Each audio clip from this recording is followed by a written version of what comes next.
This film contains horror content that may be disturbing for some audiences. Viewer discretion is advised. The stories depicted are fictional and meant for entertainment purposes only.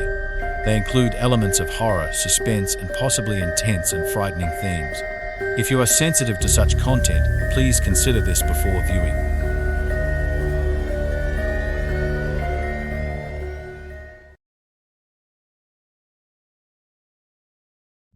Welcome, brave soul, to the shadow domain of Getcreep'd, your guide through the haunting veil that separates the living from the whispers of the dead.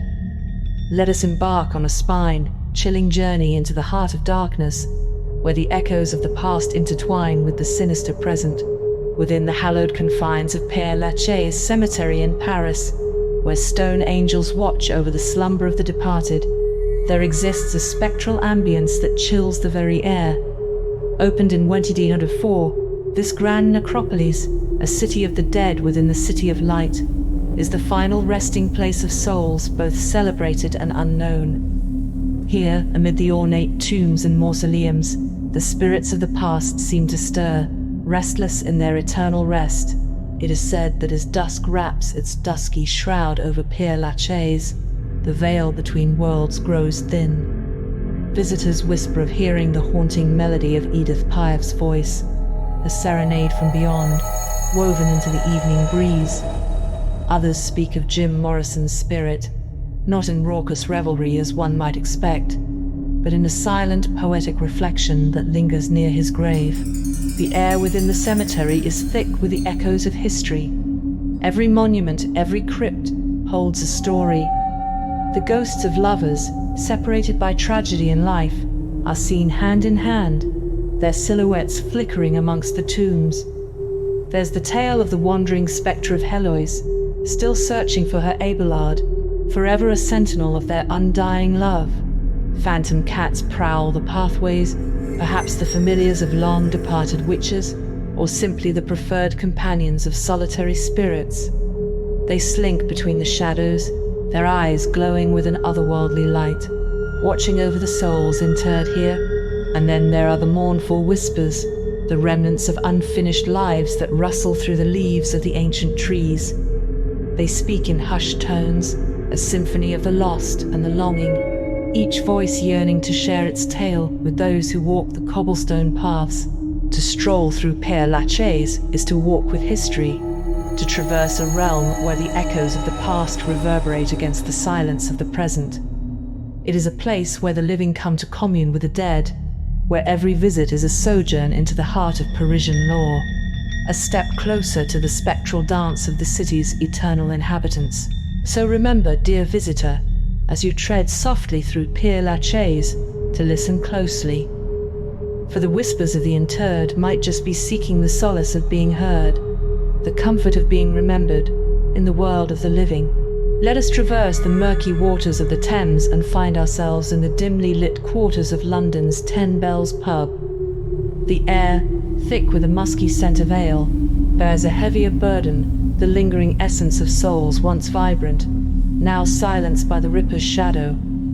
The walls, if one listens closely, seem to pulse with the whispers of the past, a murmur of the countless stories untold. In the dead of night, when the laughter of patrons fades into a haunting silence, the spectral play begins. A glass may slide across the bar with no hand to guide it, or the murmur of a conversation abruptly stifled, leaving only the echo of a time long past. They say the spirits of the Ripper's victims, bound to the very fibers of the establishment, enact their unrest through poltergeist phenomena, objects moving of their own volition, sudden drops in temperature, or the fleeting glimpse of an apparition in Victorian garb. 'Tis not uncommon for a chill to settle over one's spine as the visage of a forlorn woman appears in the mirror, her eyes meeting yours with a sorrow too deep for words. Patrons might feel an invisible presence, a brush against their shoulder, or hear the soft rustle of a silk dress, punctuating the stillness with its whispers. These occurrences, as regular as the ticking of the old clock by the door, serve as a reminder of the pub's grim history. Yet, within this haunt of ancient horrors, there lies a macabre beauty. For it is here, among the spirits of the fallen, that we are reminded of the fragility of life and the tenacity of memory. It is a place where the past refuses to be forgotten, where every creak of the wooden floorboards and flicker of the candlelight tells a story of tragedy, yes, but also of the indomitable human spirit. In the heart of Greenwich Village, New York, lies 14 West 10th Street, a place steeped in shadow and whispering with tales of the supernatural. Known to many as the House of Death, this brownstone isn't just an architectural relic, but a spectral crossroads where the living meets the dead. Mark Twain, the illustrious scribe of the Mississippi, once graced this dwelling with his presence. It's said that his spirit, perhaps longing for the earthly realm, still wanders within these walls. Residents and visitors have spoken of encounters with a figure resembling Twain, materializing as if plucked from the pages of history, only to vanish as one reaches out, leaving a chill and the faint scent of pipe smoke lingering in the air. But Twain's spirit is merely one of the many that dwell within this house. The building's history is a mosaic of the macabre, with over 22 lives said to have ended within its confines. This place, where echoes of the past pervade each corner, has been a wellspring of eerie sightings, apparitions clad in period garb, inexplicable sounds, and fleeting shadows that flit through the rooms, disturbing the living with reminders of the eternal. The staircase, that sturdy spine of the house, is a hot spot for encounters. Footsteps resound in the absence of the corporeal, ascending and descending in an endless loop, as if replaying the comings and goings of a century's worth of souls. Some inhabitants have been so beleaguered by the restless energies that they've sought the counsel of mediums, desperate to communicate with the spirits, to appease them, or at the very least, understand their ceaseless wanderings. Each story, each testimony, weaves itself into the tapestry of 14 West 10th Street's haunted heritage. It's a place where one's sense of reality may fray, thread by thread, into the surreal tapestry of the paranormal, a house that holds its dark legacy close, sharing it with those who dare to step through its door and into the annals of the strange and unexplained. Within the heart of the Canadian Rockies, the Banff Springs Hotel rises, a citadel of stone echoing with the tales of yore. Its grand spires and turrets reach towards the heavens, as if to touch the very mists of the afterworld. The hotel, fashioned in the likeness of a Scottish baronial castle, stands as a monument to luxury and to ghosts that dwell within its walls, whispering of times long past. One such restless spirit is that of the tragic bride, whose life was extinguished in flame on what was to be the day of her joyous union. It's told that she dances eternally in the ballroom, her spectral gown flowing behind her like silken smoke. Guests have spoken of glimpses caught in the corner of the eye, a fleeting vision of her ethereal veil, or the soft, sorrowful murmur of her bridal march.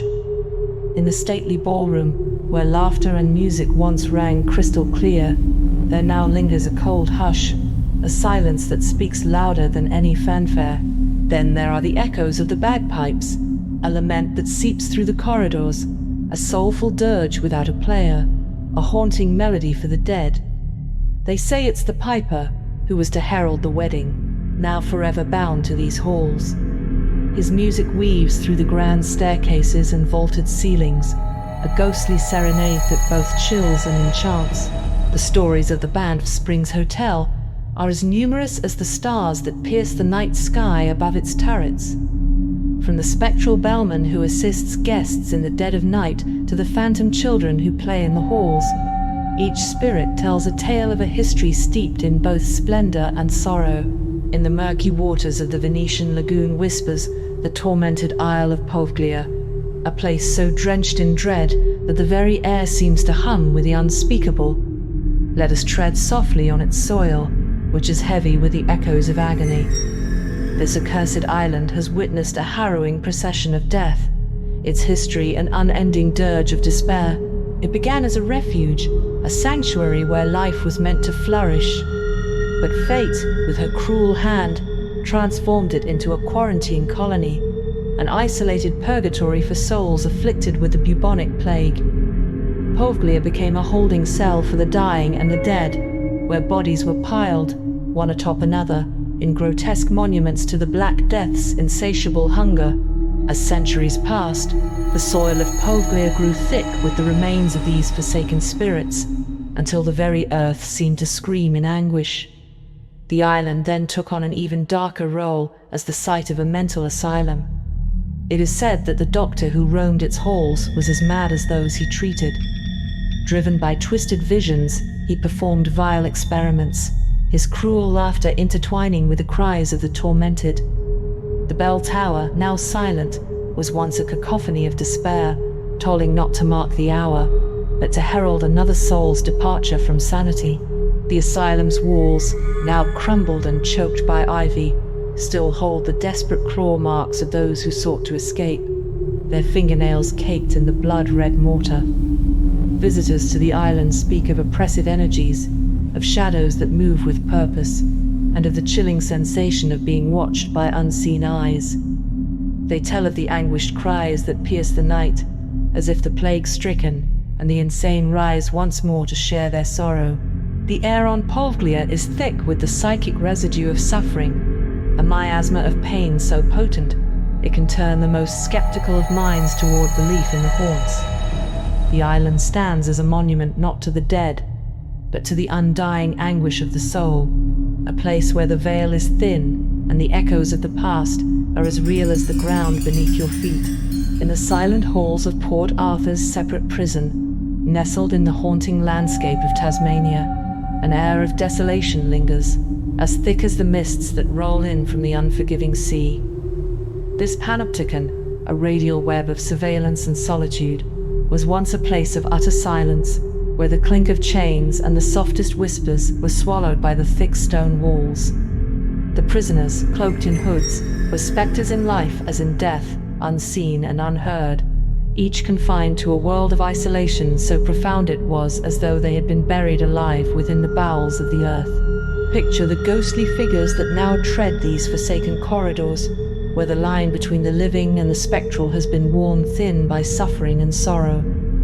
Visitors speak of chilling encounters, of glimpses of shadowy forms that flit through the periphery, of the feeling of being watched by unseen eyes, heavy with the weight of centuries. They tell of the sudden drops in temperature, of the oppressive silence that seems almost to hum with the whispers of those long past, and of the eerie sensation of being followed by something not quite of this world. The hooded apparitions, they say, are the damned souls of inmates trapped in a purgatory of their own making, eternally pacing the cold, hard floors of their cells, reaching out for contact, for acknowledgement, for release. Some have heard the soft shuffle of their feet, the rustle of their garb, a faint rattling of chains that once bound them not only to the prison, but to the very fabric of their penance. These spectral inmates, hooded still, are both a memory and a presence, a haunting echo of the regime that sought to crush their spirits, but instead immortalize them in the annals of the paranormal. The air in Port Arthur is dense with tales of despair and madness, a testament to the cruelty of a bygone penal system. The very architecture of the place is a monument to isolation, each cell a stone coffin, each doorway a portal to a story untold, each echo a reminder that, although the silent system is long abolished, its shadows linger on, imprinted on the very stone. If you dare to explore further, subscribe and join me as we lift the veil on another chilling tale. Share your thoughts, experiences, and dare I say, encounters in the comments below. Until next time, may the whispers guide you.